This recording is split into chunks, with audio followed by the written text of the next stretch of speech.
We're going to be talking about dice today. Here's my own dice tray that I made by myself. That's right. Woo! We're talking dice today. Hey there, it's DM's off. Go ahead and hit the subscribe button so you know when we upload new videos. As you might tell, I've been drinking some Jack Daniels. Typically, everyone that's out there will have a set of dice. 4, 6, 8, 10, percentile, a 12, and a 20.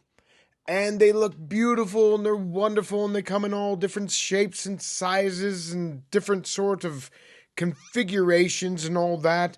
And even this wonderful die that has a 20, that's a skull for death. And the other side is shit with flies swarming about. And I've actually got one in a fire orange. Forgot where I got these, but had to get them. At any rate, I've got dice of all different shapes and sizes. Here's a D4 that I think all D4s should be like this. It's called a barrel die. I got this from Crystal Cast. An amazing die. I don't understand why a D4 is like this, especially when we look down on a D20. We look down on a D12. We look down on a D percentile, D10, D8, and a D6, but we have to look to the side for the D4, where we could have this awesome barrel shape, and you would look down on that, which is what we want. For those of you that are dice manufacturers, start doing this. Q Workshop has a D4 that's like this, and it's cool, but I have noticed that this actually can land just like that, and therefore slows down your game. So the barrel is the best. What are we talking about here today? We are talking about dice. That's right. Did I mention I'm drunk? So I've got dice in all different shapes and sizes. I've got bags of dice all over the place. Some people think that they're a dice goblin if they have more than 5 sets. I probably have 50 sets. And I know there's some of you out there that have 5,000 sets. And I, as a dice goblin, am always looking for more. I've got wonderful skew dices. This is a skew D6 from Math Art Fun? Art Math Fun. I don't know. .com. I'll put a link in the description. An amazing die. And they've got a whole set that's kind of like this, where it's skewed off to a weird direction. I've got bone dice made out of actual bone from a cow. And horn dice, etc. I've even got these awesome bullet dice right here.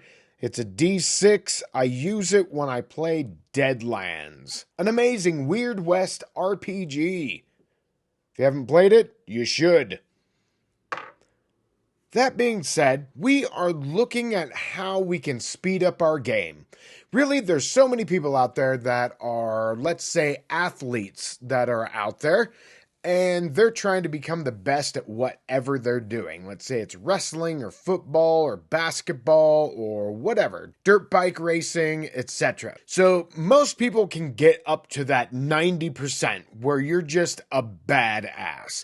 But when it comes to actually playing and you are the best of the best, dude, it's increments. Can I put my fingers there? It's increments, small little increments of percentages that makes you that much better once you get to that latter part of the 100th percentile. That's what we're talking about here. There's people that have dice, right? Even after all these years of playing D&D, I love my sets of dice. They're great. But then I saw, let's put these over here, I saw this amazing set, Sophie's Lucky Dice. And there's a whole comic that goes with it about Sophie from Reaper Minis, reapermini.com, as you can see right here. And Sophie's Lucky Dice is not a uniform set, it is a haphazard set. Now, many years ago,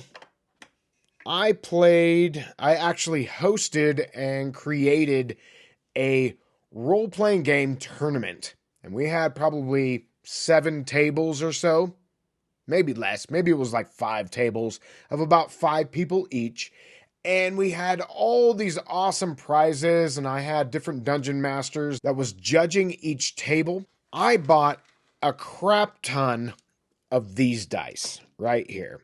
4, 6, 8, a single 10, no percentile, 12, and a 20. These might have been from Koplau, but they could have been from another gaming company. I don't remember. It was like 20 years ago. And I made a little piece of paper that said what each one was, just to show newer players how easy it was. And so everything was color-coded right here. And they can know, instead of saying D6, you could say, roll the red one, roll the green one, roll the yellow one. Because these people that were playing, not all of them had ever played a role-playing game before. So we had these dice that were available for them to play with. Now I come to my normal games, and most people, because this is how they're sold, are playing with a set of dice like this.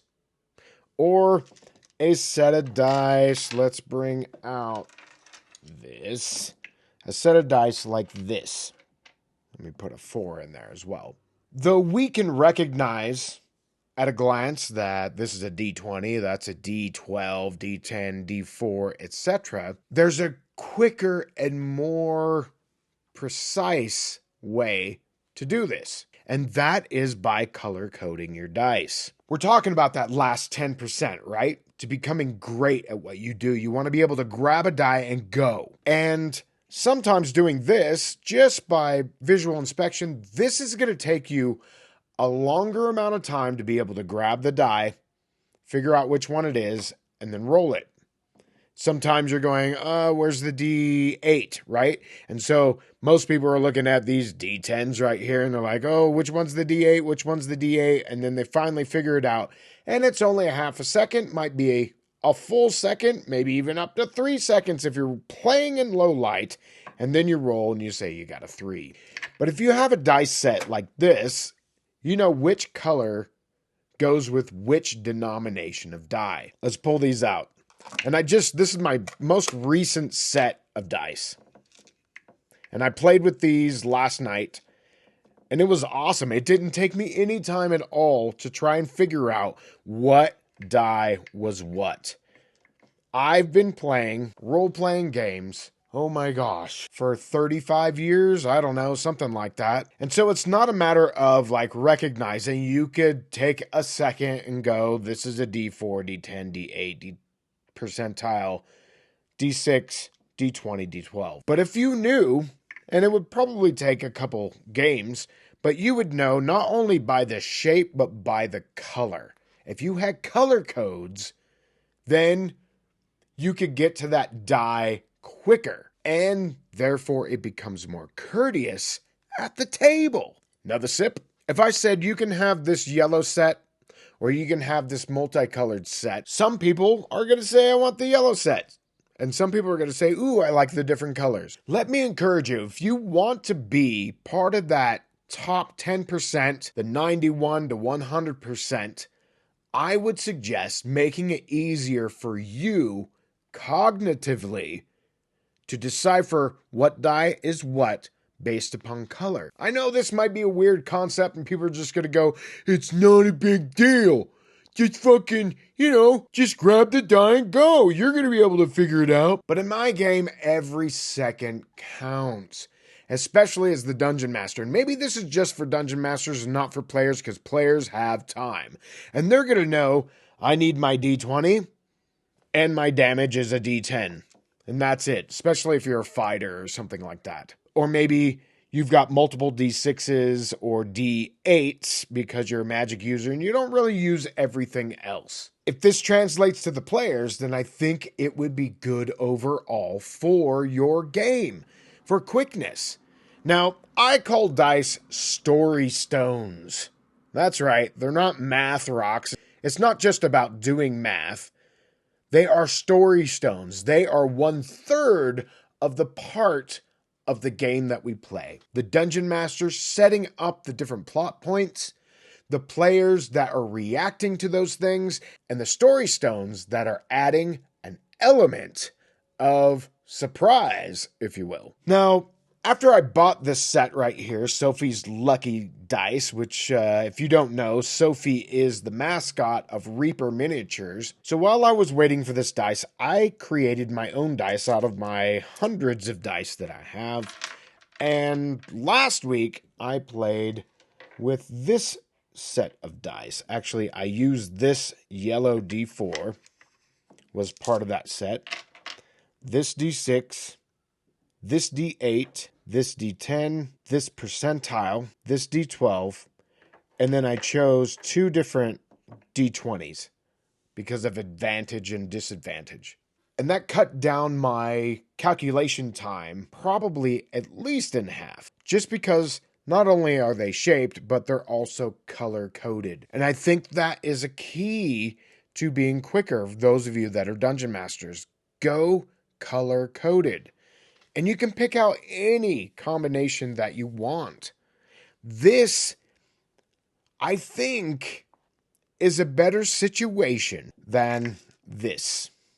Now, maybe it's just my ADHD or whatever mental condition that I might have. This takes just a split second longer to grab the die that you need than this does, especially after 2 or 3 or 4 sessions. This is my tip of the day. Get yourself different colored denomination of dice and see how it works for you. And then come back and comment on this video and let me know how it went. And actually, after looking at this, I think Sophie's dice might be the best. The only problem that I have, and we'll put,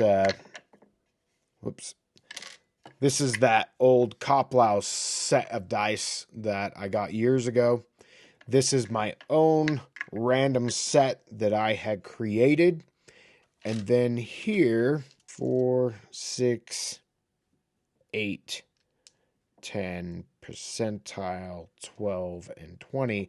This is Sophie's Lucky Dice. And just as an endpoint to this, the only thing that I have a problem with, because this has to do with recognition and being able to react quick enough, is that this D20 right here does not have enough contrast, especially in low light. I did all right last night because I did use this, but if you are rolling your die and if you have to pick it up in order to read it and see it, to me, that's a bullshit thing to do. Unless you have glasses, poor eyesight, etc. And we have at least one, if not more, of those people in our group. So this blue and this white is too close together. I'm going to keep this like this because it is part of Sophie's Lucky Dice set. But if I were to do it my way, this baby blue that this die would actually have black numbers to have more of a contrast. Make sure that your dice are high contrast for courtesy for the other players. All these other dice are perfect with high contrast. And the only difference I would make to Sophie's Lucky Dice is throwing in one of these Jolly Ranchers, because it's easier to read from the top. At any rate, I am done rambling. I'm going to go get myself another drink. Thank you all for watching, and we'll see you on the next one. Cheers! All right, do this and do that and do this and do that. And watch this video.